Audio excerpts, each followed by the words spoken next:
que tu fasses le premier pas. Il est de ta responsabilité de prendre l'engagement. Amen. Ne dis pas que, Seigneur, aide-moi à ne pas avoir les petits copains, les petites copines. Mais tu es toujours dans ça. Amen. Ça veut dire que c'est un engagement que tu prends. Amen.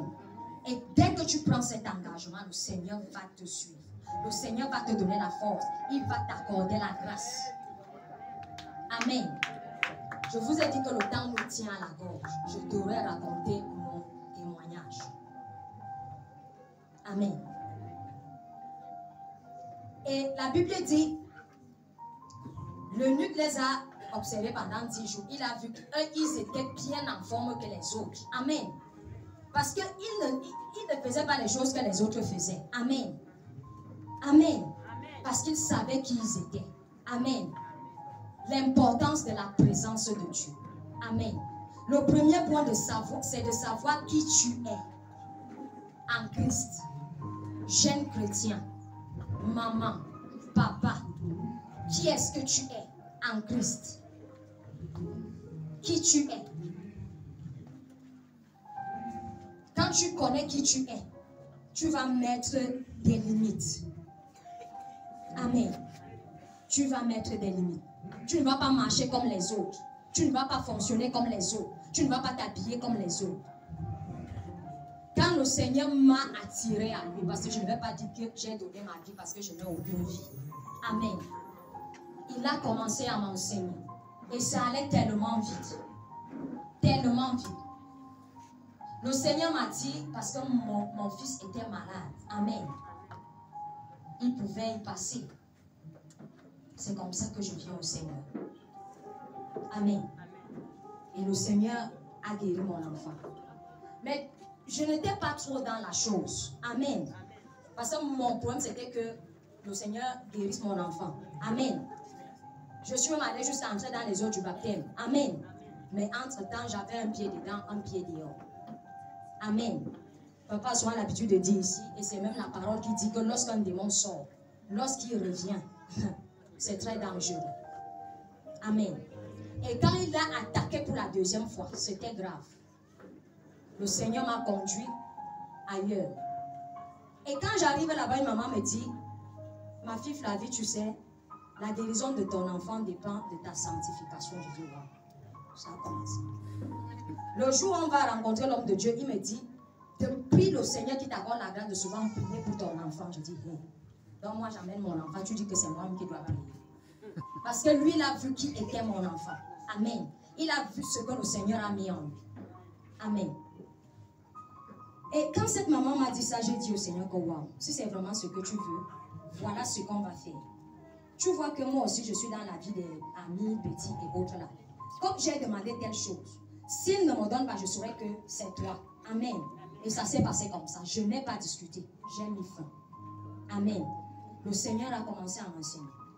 La première nuit, le Seigneur appelle tout mon nom. Je dis qui connaît tout mon nom. Mais il appelait mon nom par la voix de mon père spirituel. Il me dit, lève-toi, la nuit n'est pas faite pour prier. Lis Esaïe pour dormir. Lis Esaïe 2, le verset 6. Je dis, ah, moi aussi j'ai pris Esaïe 6, le verset 2. Il dit, enfants d'Israël, venez et marchons dans la lumière du Seigneur. Je dis, waouh, ok. C'est comme ça que j'ai fait, ok. On va donc marcher dans cette lumière. Amen. C'est comme ça que le Seigneur a commencé à m'enseigner, me montrer des choses qui se sont passées dans ma famille. Quand je n'étais même pas encore née, j'ai commencé à comprendre que, waouh, je suis née pour impacter, pour marquer ma génération. Je ne suis pas comme les autres. Je suis mise à part. Amen. Quelque temps après, il est revenu dans la nuit, appelé tout mon nom. Il me dit, lève-toi. Lis le Psaume 45, le verset 8. J'ai pris le Psaume 45, le verset 8. Il dit, parce que tu as aimé la justice et haï l'iniquité, voici, je t'ai oint d'une huile de joie par privilège, par tes égaux. J'ai dit, non, c'est pas possible. Tu sais que c'est ma grande sœur qui a d'abord donné sa vie au Seigneur dans la famille ici. Je ne peux pas être oint d'une huile de joie par privilège, c'est impossible. Elle est plus avancée que moi dans la foi. L'affaire là, c'est pas vrai. Amen. Mais au fil des temps, la parole du Seigneur se manifestait, s'accomplissait. Amen. Si je vais te dire qu'aujourd'hui dans ma famille, quand il y a quelque chose, s'il faut prier, c'est moi. S'il faut faire quelque chose, on va m'appeler. Amen. Amen. Donc, je vais t'exhorter, toi, jeune chrétien. Toi, mon frère, ma soeur. Il est bien de connaître le Seigneur. Amen. Il est bien de connaître le Seigneur. Et de connaître sa présence. Amen. Tout ce que tu vois ici dehors, c'est la mort. Il y a la vie en Christ. Tout ce que tu veux, il y a ça en Christ. Pierre a posé la question à Jésus, et nous qui avons tout abandonné pour te suivre, qu'est-ce qu'on gagne? Et Jésus lui a dit, quiconque a abandonné son père, sa mère, tout ce que tu comptes, tout ça, il va retrouver cela en Christ, dans ce siècle-ci. Et dans le siècle à venir, la vie éternelle. Ça veut dire qu'il y a la vie en Jésus-Christ. Amen. Le deuxième point, je disais, c'était la présence du Seigneur. Connais la présence. Quels sont les bénéfices de la présence du Seigneur? Amen. C'est que le Saint-Esprit te rajeunit. Tu peux voir l'exemple sur moi.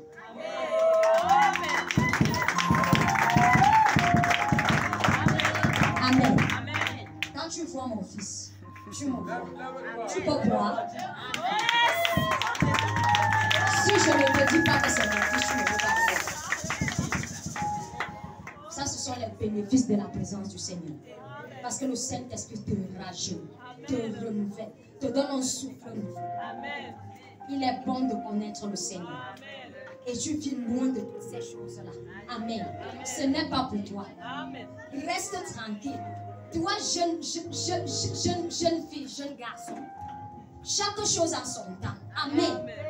Pour le moment fréquente, si tu fais une formation, fais ta formation. Le moment venu, le Seigneur va te donner un bon mari. Amen. C'est ce que le Seigneur m'a enseigné depuis 2013 jusqu'à 2023. C'est la grâce. Je ne peux pas dire que ce n'est pas ma force. Amen. Mais c'est la grâce du Seigneur. Parce que tu montres ta détermination. Seigneur, je veux te connaître.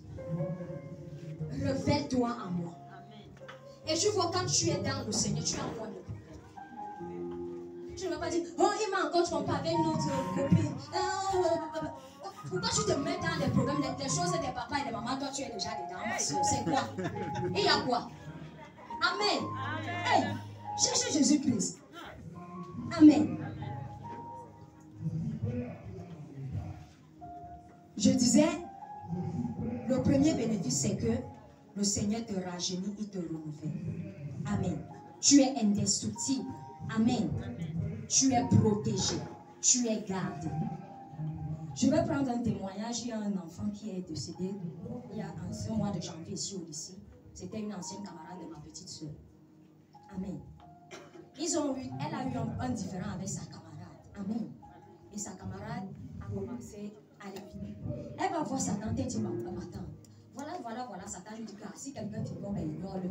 Mais si c'était quelqu'un qui est en Christ, amen, qui a un esprit éveillé, elle allait mettre cela en prière. Le jour d'après, elle dit à Satan que ma camarade m'a dit qu'elle va mourir si elle n'est pas une fille de telle tribu. Amen. Satan lui dit, ce sont des paroles. Ce ne sont pas des paroles.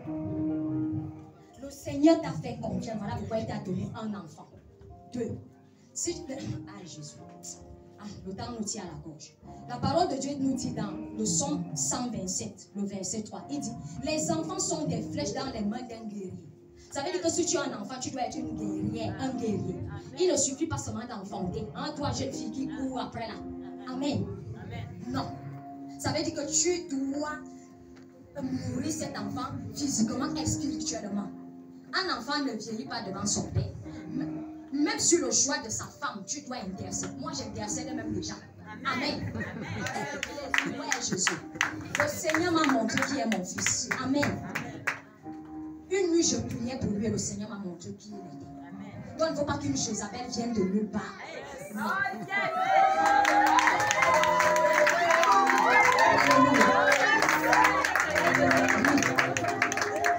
Si tu as un enfant, tu dois être une guerrière, un guerrier, enflammé de feu, embrasé de feu, à tout moment, à chaque instant. Amen. Oui. Tu commences déjà à prier même pour son mariage, même pour ses études. Amen. Tu dis les géants sortent de moi, c'est ce que moi je dis. Amen. Tu es une géante, tu es un géant. Amen. Tu es né de Dieu, ça veut dire que tu es un géant. Amen. Et tes enfants sont des géants. Amen. Quand ils sortent le matin, je dis que tu es béni. La grâce est sur toi. La faveur. Tu es couvert dans le sang de Jésus. Tout plan de ténèbres jaloux le Jésus suprême. Amen. Tu es la tête et non la queue. Et le Seigneur le démontre. Amen. Il est différent. Alléluia. Tu ne fais pas un enfant, après tu abandonnes dès qu'il commence à ou bien. Non, tu es déjà grand. Quel grand? Dieu t'a abandonné. Il veille sur toi tous les jours. Amen. Et quand cette camarade a dit à Satan, il a dit ce sont des paroles. Pour ne pas tirer trop loin, cette camarade, on l'a enterré la semaine passée. Amen. Quand j'ai suivi ça, j'ai dit waouh. C'est mon fils qui dit à Satan, parce que c'est ma petite soeur, ils sont nés la même année. Il dit, qui est-elle? Elle dit que qui? Il y a quoi? Elle dit que on vient de m'envoyer le message qu'elle est. Je dis quoi? C'est là où ma petite soeur s'exclame que waouh, qu'est-ce qui s'est passé? Mais on a fini de composer jeudi. Qu'est-ce qui s'est passé? Et le lundi, elle n'est pas venue à l'école. Cette camarade avec qui elle a eu un différend, elle commence à dire qu'elle n'est pas venue, n'est-ce pas? Je lui ai dit que elle va voir. Elle était la première à venir proclamer à l'école que...